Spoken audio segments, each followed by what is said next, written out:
ان الحمد للہ والصلاة والسلام علی نبی، کیا خرچ کریں اور کہاں خرچ کریں؟ بسا اوقات پسندیدہ چیز بری ہوتی ہے اور ناپسندیدہ بہتر ہوتی ہے۔ ان مفاہیم کو سورہ بقرہ کی آیہ مقدسہ نمبر 215 اور 216 کے ضمن میں جانتے ہیں۔ ارشاد باری ہے، یسألونک ماذا ینفقون، آپ سے پوچھتے ہیں کہ وہ کیا خرچ کریں۔ قل ما انفقتم من خیر فللوالدین والاقربین والیتامی والمساکین وابن السبیل، فرمائیے جو بھی خرچ کرنا چاہو تو وہ حق ہے ماں باپ کا، رشتہ داروں کا، اور یتیموں اور مسکینوں اور مسافروں کا۔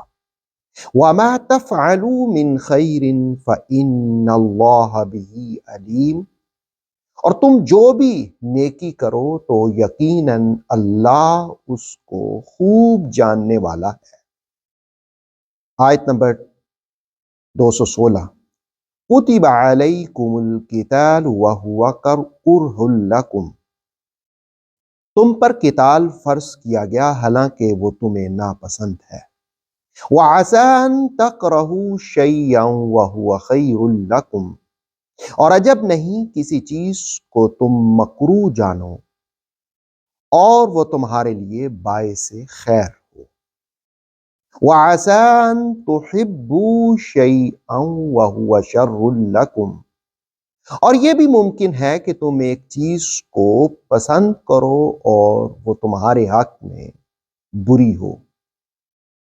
واللہ یعلم وانتم لا تعلمون، اور اللہ کی یہ شان ہے کہ وہ خوب جانتا ہے اور تم نہیں جانتے۔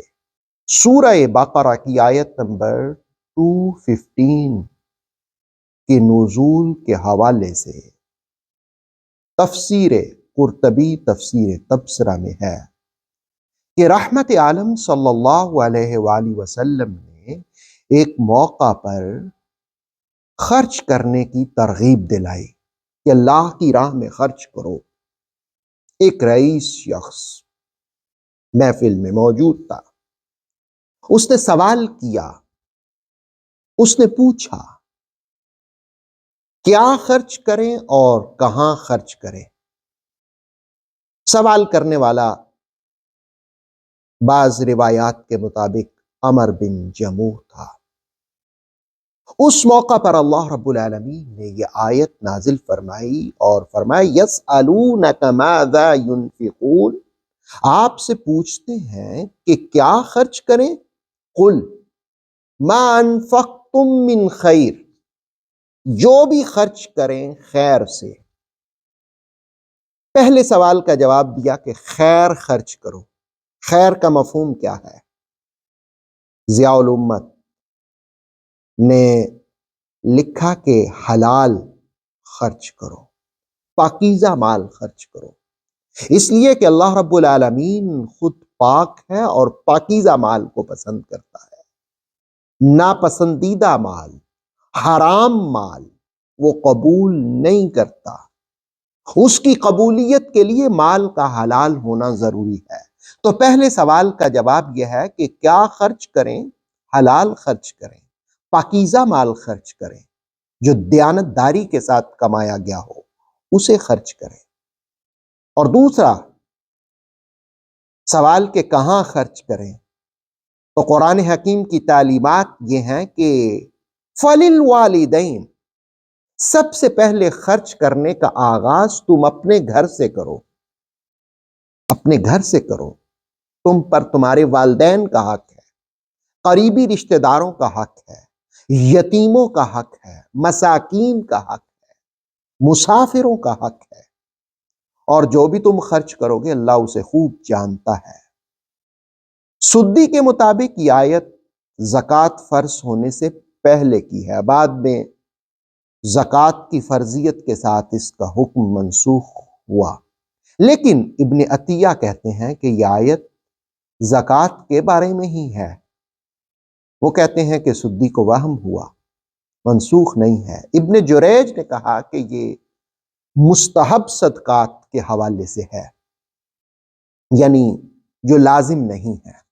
بہرکیف خرچ کرنا چاہیے، پہلے اپنوں پر اور پھر یتیموں، مسکینوں، قریبی اور مسافروں پر۔ اور آیت نمبر 216 نے ایک بہت اہم بات بتائی کہ اللہ کے فیصلوں پر راضی رہا کرو، اس لیے کہ ممکن ہے ایک چیز کو تم ناپسند کرتے ہو، عَسَىٰ أَن تَكْرَهُوا شَيْئًا وَهُوَ خَيْرٌ لَكُمْ، اور وہ تمہارے لیے بہتر ہے، وَعَسَىٰ أَن تُحِبُّوا شَيْئًا، اور ایک چیز کو تم پسند کرتے ہو، وَهُوَ شَرٌّ لَكُمْ، اور وہ تمہارے لیے بہتر نہ ہو۔ اللہ بہتر جانتا ہے، تم نہیں جانتے۔ اللہ رب العالمین اپنی رضا پر راضی ہونے کی توفیق سے نوازے۔ اوتھینٹک اسلامک نالج کے لیے نور وحی یوٹیوب چینل کو سبسکرائب کیجیے، بیل آئیکن کو پریس کرنا مت بھولیے۔